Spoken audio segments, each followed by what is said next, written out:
Welcome to another episode of last week's Comics Today. I am slightly under the weather again, which is annoying because I remember I used to be healthy, and getting sick twice in 3 months is just annoying.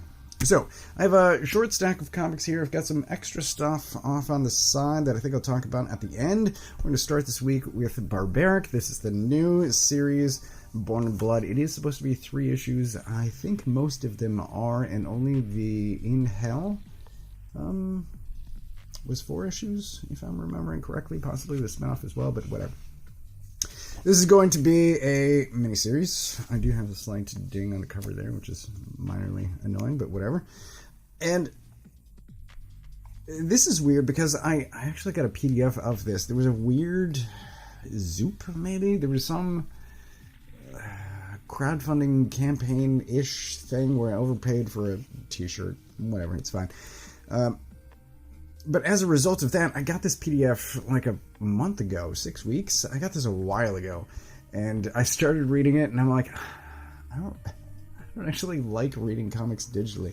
There was a couple of years where I tolerated it, and ever since then, I'm like, I don't like it. Anyway,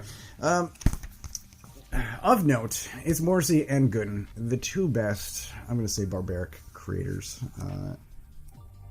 The best work is when they're working together, and this is no exception. It's frankly amazing and hilarious and action-packed and full of blood, and it's just great. There's a lot of history going on with these two. This is Steele and Owen, and they are both barbarians, and we get some flashbacks to young Owen. We don't get young Steele yet, as seen on the cover. Don't know who the other kids are, but so far, no. And it ends just in... It's such a cliffhanger. Because this... where is it? This giant bastard shows up. Yikes. Makes the Hulk the way. The size and coloring. Oh, so fun. Absolute... I always look forward to new series. And then it's so much fun. Art's great. Writing's amazing. It's so good. What's also great is Minor Threats. This is issue 2 of the new miniseries. I believe it's a 4-issue miniseries, and this is surprising as well. We do get a recap here, which I'm going to recommend reading. There's a lot of references to the prior series, to characters' events that happened there. So read that if you are at all unfamiliar or just don't remember. But this is great as well. This is it's a very adult. It's a violent Black Hammer-ish. No, that's not even true, because Black Hammer is... There are stand-ins for recognizable Marvel and DC characters. This is playing with tropes. And I make this reference... I should really reread Paybacks, because I reference it quite a lot. But maybe that's what I'll grab next. It's similar to Paybacks in that it's a superhero universe where people act like people, not... Whatever. I'll just make that a separate video. It's fantastic. It is dense with words, though. There's a lot of history. There's a lot of stuff going on inside one character's head, and so most of this is his thoughts as both he and these kids that we're seeing early on and here on the cover investigate the death of a couple of people, and she overreacts, and she tries to stop her, and all of it's very well done. A huge fan. Look at that art. My God. That's great. So yeah, this... Oh my God. And then... It's hilarious. I run into this part of town that's taken over by the small people, and so they look like giants. It's so good. It's so good. Oh man, this is a hell of a lot of fun. Highly recommend this as well. Bear, Pirate, Viking, Queen. This one confused me for a long time. Berg at the comic shop was a huge fan. I'll show this. Very nice. Opening 2 pages. And then we get... We get some weird, inconsistent art. It's a lot of very rough watercolors and sort of sketchier inks. It's strange, and the lettering is on the small and it's cramped, I'm gonna say. And there's a lettering change that happens later, and then it's a change for the worse, honestly. But when it works, the art is incredible. But it's kind of a chore.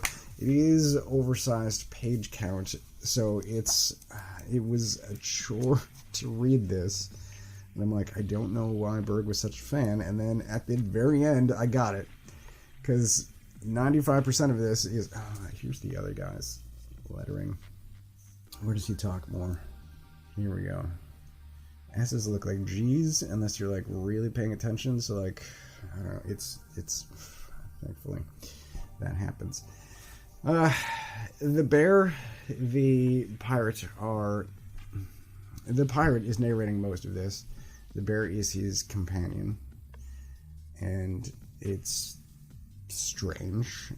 There is a queen that gets mentioned quite a bit. She, I think, will be a central role as this story continues. But the Viking shows up at the end, and then we get some, I don't know the exact page count, but we get some incredible pages here at the end, and I'm like, oh, okay, I get it now. I get why Berg was such a fan, but I'm kind of surprised that he lasted through all of these pages here at the beginning. Like I said, it's a bit of a chore to both physically and to visually read. And then here at the end, there are just some incredible pages with the Viking, and I'm like, I get it now. I think I get it now. I'm undecided. I'll probably get it, but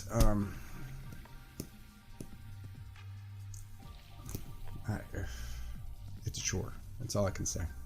Up next, we have the Savage Sword of Conan magazine, I think is what this is being called. And much like the first issue, there is this oversized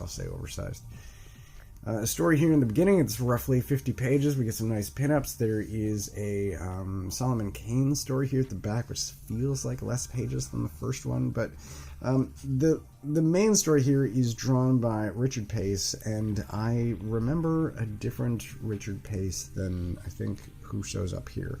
This is very loose, very sketchy, and it is occasionally fantastic looking. There's a great 2-page spread. I might have already passed it. This one here, like this, looks. I love all of the spots on. Oh man, looks fantastic, right? But at the end of this, I'm going to show what I'm going to say is some unfortunate placement. But there is this. It's the last page of the story, and it just looks especially loose, borderline unfinished. And then next to this is this amazing Zafino piece, and I'm like, this is... Honestly, this makes this look worse, and like, oh my god. I don't know. I thought Richard Pace was better than this. I will note, I'm talking all about the art thus far. It's because I haven't finished reading it. I did read through, I finished because it's so few pages, this Solomon Kane, which is a continuation of the previous, the story that was in the previous issue, and I think this is supposed to end next issue. We get this great Ron. I gotta check in that Ron. That name keeps popping up. Anyway, it's a 6-issue series. We will at some point get. This is Karen Nord. We will eventually get the crossover with the Black Stone stuff in this, but I don't remember who's doing the next art for the next issue. But I don't know. This one's a mixed bag. I gotta finish reading it. Lastly, for this small pile is The Blood Brothers' Mother. And after reading this, I now understand the title, but we've got Azarello and Ariso, and if you haven't noticed, this is DSTLRY, so it's oversized, both dimensionally and in page count. So it was just, the sun is nice, the spot gloss is very nice.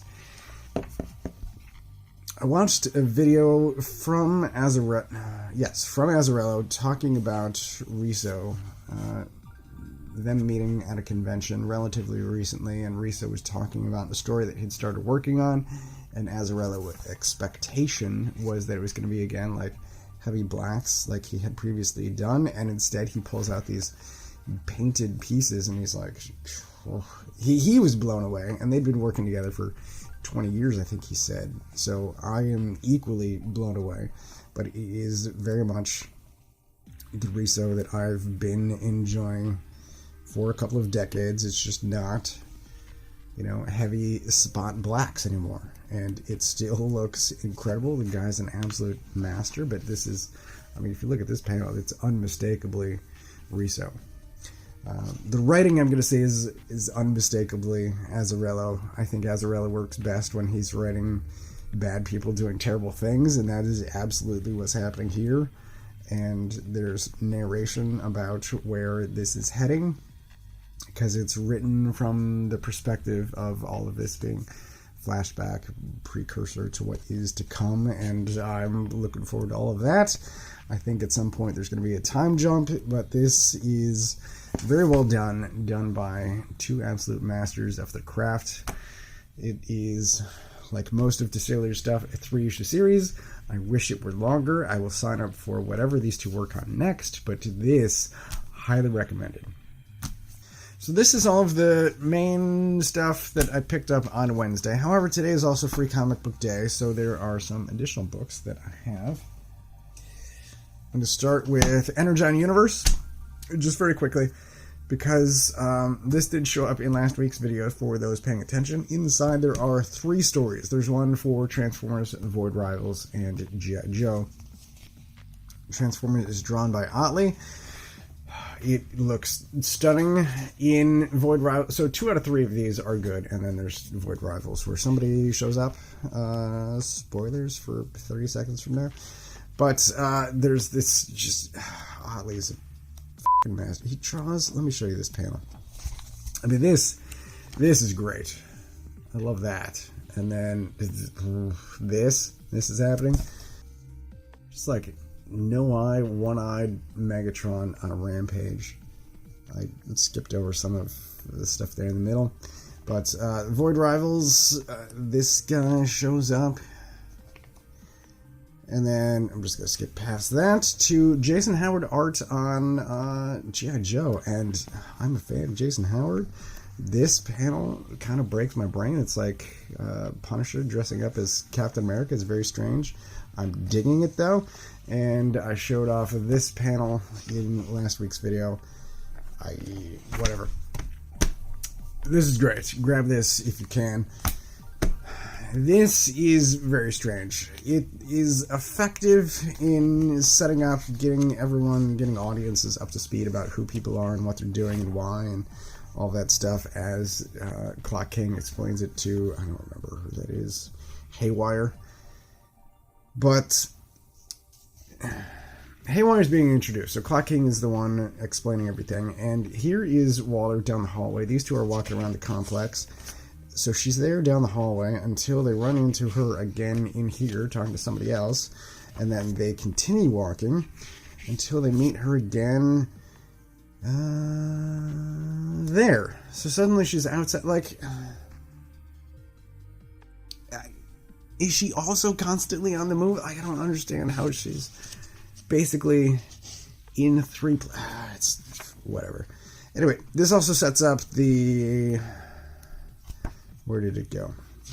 The Dan Mora, Mark Waid, this picture that I think was shown. And I'll be getting this because I'm a fan of what these two have been doing for the last couple of years at DC. So if you care at all about upcoming stuff at DC, grab that. This is weird. So there's this whole Peter thing here in the beginning, which feels like something I've read a couple of times already, because Peter's on a date and then something bad happens and he disappears so that Spider-Man can show up, and then she's like, well, where did you go? And I'm like, oh my god, how many times do I have to read the story? How many times do I have to watch the Waynes die? Waynes and or Uncle Ben die before they just stop. Anyway, we then jump over to the Ultimate Universe, which this page in particular feels very planetary. It's them walking through things that never happened in this universe. It's weird. It's honestly more sad than I expected. But we get this guy showing up, and I don't know what to make of this Ultimate Universe thing. I think Hickman, for me, burned that bridge in that first Force miniseries that didn't end. Like, dude, what are you doing? You couldn't end this thing. This is where he burned that bridge. And I'm like, what are you doing?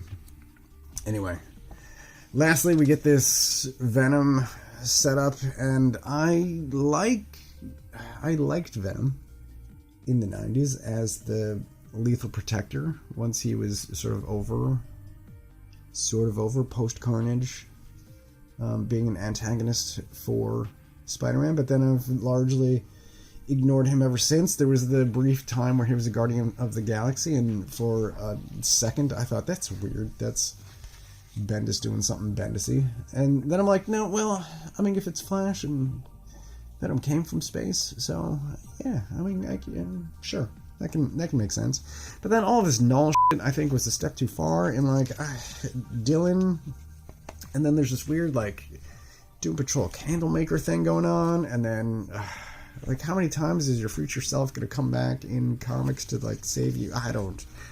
This is weird. It's very weird. Flash Gordon. I've never honestly been that much of a Flash Gordon fan. This, I think, is well written to what it's going for, and the art's great. And if you're going to get me interested in Flash Gordon, this is how to do it by, spoilers, blowing up the planet. Holy cow. I mean, that's the start of something. Then we get all of this, which tells you if you want to continue, where and when to get those. So that's happening. We get back over to Marvel for Blood Hunt. I don't care about vampires. Every couple of years, Marvel tries to do something with vampires, and I've never cared. It's still true here. And I was a big fan of the early Hickman Krakoa era, so that's all ending, and I don't know, this just isn't, this in particular is just not meant for me. Nothing in here. Because Krakoa is ending, I don't like the current state of X-Men, and I don't care about vampires at Marvel, but if you want to know more about Blood Hunt, then get this, because it's, I don't know if this is going to be reprinted anywhere else, but it does set something up. Ninja Turtles. I'm looking forward to the Jason Aaron launch, and I don't know who Night Watcher is, but this is well written. The art is great. Juniba, and I think I've seen something, I don't remember from where, but the name looks familiar. The art is frankly fantastic, and I really want to know more about this Night Watcher. This is one of the best, strongest. It's short. It's really short. What is this, like 8 pages? It's really well done. It's one of the best things that I've read in this entire free comic book day stack. Grab this Night Watcher, and then at the back of this is a very comedic. It's a short. Obviously, most of these are just about. It's basically Splinter's night off as the Ninja Turtles. He almost grounds them by sending them out on a patrol, and then what he does at home. Very comedic. Star Wars, I usually grab a Star Wars issue from Free Comic Book Day. I don't know. Oh, it's too late. I see it now. This one's pointing down. This is pointing up. Okay. Whatever, dude. I usually grab the Star Wars Free Comic Book Day just to check in. I used to like Soul, seemingly don't now, and Pack. I've read plenty of Pack stuff. This first one by Soul, reads like George Lucas in... which to me is horrible. It's one of the worst things I could say about Star Wars, is that it's written like George Lucas. I used to be a fan of Charles Soule, and after this, my feelings towards him have been decreased. This one by Greg Pak is more of what I want from Star Wars. Get off of... I don't remember what planet they're on. Hopefully it's not Tatooine, because Tatooine. I feel like there's an editor note. This is much more what I want. Get away from main characters, get away from planets that we've seen 1,000 damn times before. It is somewhere else, which is nice. Actually expand the universe instead of sending 5 important, extremely important people to rescue 3 against stupid odds and then wind up back in the same cave where... it's so dumb. It's incredibly dumb. It's the worst. Lastly, there is Conan, which, I mean, it says Conan very clearly on the cover. However, it's set up for this Blackstone crossover that's happening later this year, and all of these people show up. So this, I'm going to say, is kind of crucial if you are interested in a giant Robert E. Howard crossover. This is almost like a 0 issue for that. Battle of the Blackstone. So if that is something that you're interested in, then you should grab this, sort of get up to speed on what's happening. The Zub stuff from Titan has been great so far. Get it. So that is everything that I got this week. I'm hoping, honestly, to pick up a few more Free Comic Book Day things. I'm very curious about that manga-style Popeye. But I think I'm going to have some free time today, so I'll see what else I can grab. This is great, but I'm going to give Pick of the Week, actually, to Blood Brothers, which is just phenomenal. It's a step above everything else. This is... this should have been a distillery launch book, I'm going to say, because this would have set things on fire. This is phenomenal. So this is everything that I got this week. As always, I get my books from a local comic shop. If you don't know where yours is, you can use this URL to find the one closest to you. Thanks for watching.